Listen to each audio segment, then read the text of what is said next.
গাড়ি কেনার পরে এলপিজি করানো হয়। আচ্ছা, তখন কি নতুন গাড়ি ছিল? নতুন, এটা 19-এর মডেল। ও আচ্ছা আচ্ছা, একদম শোরুম থেকে এনে এলপিজি করা হয়েছিল। হ্যাঁ হ্যাঁ। আচ্ছা, তো সেই ক্ষেত্রে এই যে 2.5 বছরের এক্সপিরিয়েন্সটা যদি একটু শেয়ার করেন।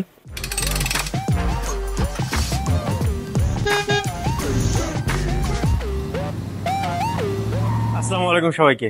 একটা সময় সিএনজি পপুলার ছিল বাংলাদেশে, এখন কিন্তু ফাইনালি বাংলাদেশে এলপিজি পপুলার। মোটামুটি 80% গাড়ি অলরেডি এলপিজি হয়ে গেছে। কারণ হচ্ছে একটাই, যখনই আপনি পাম্পে যাবেন, যখন আপনি গ্যাস রিফিল করতে যাবেন, তখনই কিন্তু দেখা গেছে যে বিশাল লম্বা লাইন, 3-4 ঘন্টা সময় চলে যায়। অনেক সময় অনেকক্ষণ লাইনে দাঁড়ায় থেকে গ্যাস পাওয়া যায় না। এই যে একটা সময় ওয়েস্ট হয়।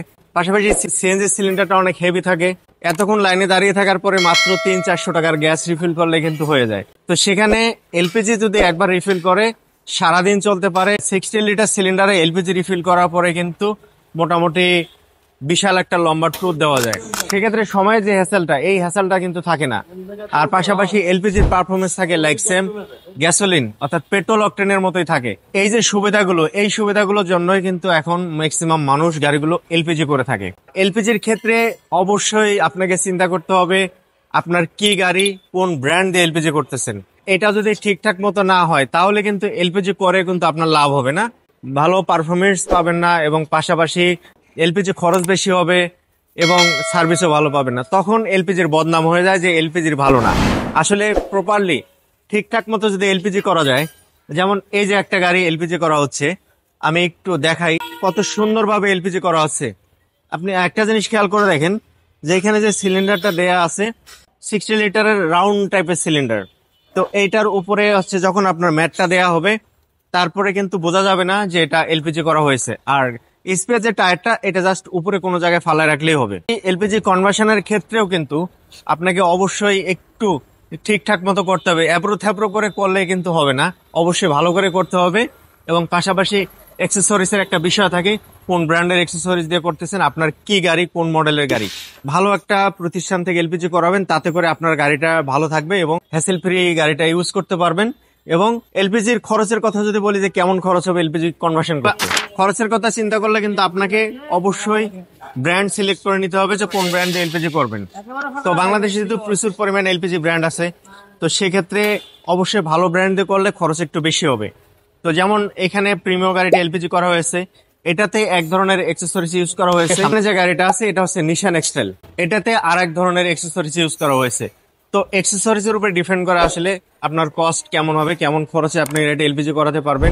35 থেকে 65 এর মধ্যে যে গাড়িগুলো এলপিজি করা হয়, এই গাড়িগুলো খুব ভালো পারফরমেন্স পাওয়া যায়, অর্থাৎ ভালো ব্র্যান্ড দিয়ে এলপিজি করা যায়। আপনি যদি 35 এর নিচে অনেক ব্র্যান্ড আছে, ওই ব্র্যান্ডগুলো দিয়ে করেন, সেক্ষেত্রে কিন্তু সার্ভিসটা ভালো পাওয়ার সম্ভাবনা খুবই কম থাকে।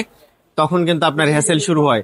এর আগে পরে অনেক ভিডিওতে আমার দেখেছেন, কাস্টমার রিভিউ দেখেছেন যে তারা কিন্তু অন্য জায়গা থেকে এলপিজি করেছিল, তারপরে হচ্ছে রিপ্লেস করে যাচ্ছে, আবার অ্যাক্সেসরি চেঞ্জ করতেছে অ্যাক্টিভ এলপিজি থেকে। তো সেই ক্ষেত্রে আপনারা এই জিনিসটা অবশ্যই মাথায় রাখবেন, ভালো ব্র্যান্ড দিয়ে এলপিজি করবেন, ভালো প্রতিষ্ঠান থেকে এলপিজি করাবেন, তাতে করে গাড়িটা ভালো থাকবে এবং হেসেল ফ্রি থাকবে, আপনিও ভালো থাকবেন, গাড়িটাও ভালো থাকবে। প্রথমে যে গাড়ি দুটো দেখিয়েছিলাম তার মধ্যে হচ্ছে প্রিমিও, এখানে একটা প্রিমিও আছে আর এখানে একটা এক্স করলা আছে। তো এই গাড়িগুলো হচ্ছে বাংলাদেশের বলতে পারি যে রেগুলার গাড়ি। এই গাড়িগুলো সবসময় এলপিজি সিএনজিতে চলে। তো এই গাড়িটা সম্পর্কে আমরা যদি কিছু বিস্তারিত জানি, যে এই গাড়িটা আগে থেকে এলপিজি করা ছিল। তো আজকে ফাইনালি কি কারণে এসেছে, কেন এসেছে, এলপিজিতে কোনো সমস্যা হচ্ছে কিনা, কতদিন আগে এলপিজি করেছে, এই বিষয়গুলো যদি আমরা একটু জানি বা প্রিমিয়াম গাড়ি এলপিজি করতেছেন, তাদের একটা আইডিয়া হয়ে যাবে যে আসলে গাড়িটা এলপিজি করার পরে পারফরমেন্স কেমন পাওয়া যায়। আমরা কিন্তু পেয়ে গেছি ভাইকে, যিনি গাড়িটা দীর্ঘদিন ড্রাইভ করে। ভাইয়া কতদিন গাড়িটা ড্রাইভ করেন? এটা এটা তো কেনা হয়েছে 2.5 বছর। 2.5 বছর। কেনার সময় কি এলপিজি করা ছিল আগে থেকে নাকি আপনারা করেছেন? এটা হইলো প্রথম তেলেই চলছে, আচ্ছা, তারপরে এলপিজি থেকে এলপিজি করানো হয়েছে। হ্যাঁ, হ্যাঁ। আচ্ছা, তো সেক্ষেত্রে এলপিজি করেছেন কতদিন আগে? এটাও 2.5 বছর হয়েছে। 2.5 বছর আগে এলপিজি করেছেন, গাড়ি কেনার পরে এলপিজি করানো হয়। আচ্ছা, তখন কি নতুন গাড়ি ছিল? নতুন, এটা 19-এর মডেল। ও আচ্ছা আচ্ছা, এক শোরুম থেকে এনে এলপিজি করা হয়েছিল। হ্যাঁ হ্যাঁ। আচ্ছা, তো সেই ক্ষেত্রে এই যে 2.5 বছরের এক্সপিরিয়েন্সটা যদি একটু শেয়ার করেন, যে 2.5 বছরে আপনার গাড়িটা কেমন চলছে? ইনশাআল্লাহ ভালো চলতেছে। ভালো চলতেছে, ইনশাআল্লাহ এলপিজি তে কোনো সমস্যা হচ্ছে কি? না। আজকে মূলত কেন আসা? এটা ওই ফিল্টার মানে একটু নকিং করতো, এই জন্য। আচ্ছা আচ্ছা, সার্ভিসের জন্য। সার্ভিসের জন্য। আচ্ছা, এই 2.5 বছরের মধ্যে কোনো সমস্যা হয়েছিল? না না না, এর ভিতরে কোনো এমনি তো সমস্যা- এলপিজির প্রত্যেকটা অ্যাক্সেসরিজ এর অ্যাক্টিভ এলপিজি থেকে 1 বছরের গ্যারান্টি দিয়ে থাকে। হ্যাঁ, তো এই 1 বছরের মধ্যে কোনো কিছু সমস্যা হয়েছিল? না, হয়নি। হয়নি। তো এখন 2.5 বছরের মধ্যে কোনো সমস্যা নেই। হয় নাই, না, আর না। ফাইনালি 2.5 বছর পরে এসেছেন জাস্ট সার্ভিসের জন্য। সার্ভিসের জন্য। এমনি মেজর কোনো সমস্যা না না। না, মেজর কোনো সমস্যা নেই। আচ্ছা, আর ভাইয়ের বাসা কোথায়? আমাদের বাসা হলো মালিবাগ চৌধুরীপাড়া, আচ্ছা, ঢাকাতেই। ঢাকাতে। আচ্ছা, ঢাকাতেই। তো সেক্ষেত্রে আপনি এই বিষয়ে কি বলবেন যে অ্যাক্টিভ এলপিজি থেকে আপনার এলপিজি করার পর এই প্রতিষ্ঠানে এলপিজি করতে আসবে কেউ নাকি না? না, অবশ্যই আসার, অবশ্যই আসতে বলবো। আচ্ছা। সবাইকে যদি বলবো কেউ যে এলপিজি করে তাহলে অবশ্যই অ্যাক্টিভ এলপিজি। আমি তো আরো একটা নিয়ে করাইছি, আমি নিজেই আর একটা করাইছি। এরপরে আরেকটা এলপিজি করেছেন, করাইছেন, হ্যাঁ। ওটাও ভালো চলতেছে। হ্যাঁ, ওটাও ভালো আচ্ছা। চলতেছে, আলহামদুলিল্লাহ। আর ভাইয়ের পরিচয়টা যদি দেন একটু সর্বশেষ। আমার নাম হচ্ছে এনামুল। এনামুল ভাই। আমার দেশের বাড়ি বরিশালে। জি, আচ্ছা। ভালো। তো সেই ক্ষেত্রে আপনি 2.5 বছর থেকে গাড়িটা ড্রাইভ করতেছেন আর এর মধ্যে কোনো সমস্যা করেন না, না। না। তো আমরা এনামুল ভাইয়ের সাথে কথা বললাম। এনামুল ভাই জাস্ট গাড়িটা সার্ভিসের জন্য এসেছিল। আপনারা যারা গাড়ি এলপিজি করাতে চান প্রিমিয়াম গাড়ি, সেক্ষেত্রে কিন্তু এনামুল ভাইয়ের কথা শুনে অনেকে বুঝে গেছেন যে আসলে প্রিমিয়াম গাড়ি এলপিজি করার পর কেমন পারফরমেন্স পাওয়া যাচ্ছে। এনামুল ভাই অসংখ্য ধন্যবাদ, ভালো থাকবেন। আসসালামু আলাইকুম। এই শুধু এই গাড়িটা না, পিছনে আপনারা নিশ্চয়ই দেখেছেন আরো অনেক গাড়ি আছে, নিশান এক্সটাইল আছে। এর আগে পরে আসলে অনেক নতুন নতুন গাড়িগুলো এলপিজি করা হয়েছে। তো যাই হোক, অটো 360 থেকে আমি ছিলাম অ্যাক্টিভ এলপিজি কনভার্সন ওয়ার্কশপে।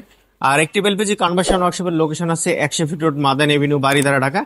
আপনার কোন মডেলের গাড়ি, গাড়িটার এলপিজি করতে কেমন খরচ হবে, গাড়িটার সম্পর্কে বিস্তারিত জানতে সরাসরি টেস্ট করতে পারেন অ্যাক্টিভ এলপিজি কনভার্সন ওয়ার্কশপ। এতক্ষণ সাথে থাকার জন্য অসংখ্য ধন্যবাদ সবাইকে, ভালো থাকবেন সবাই। Don't forget subscribe. Bye bye, tata.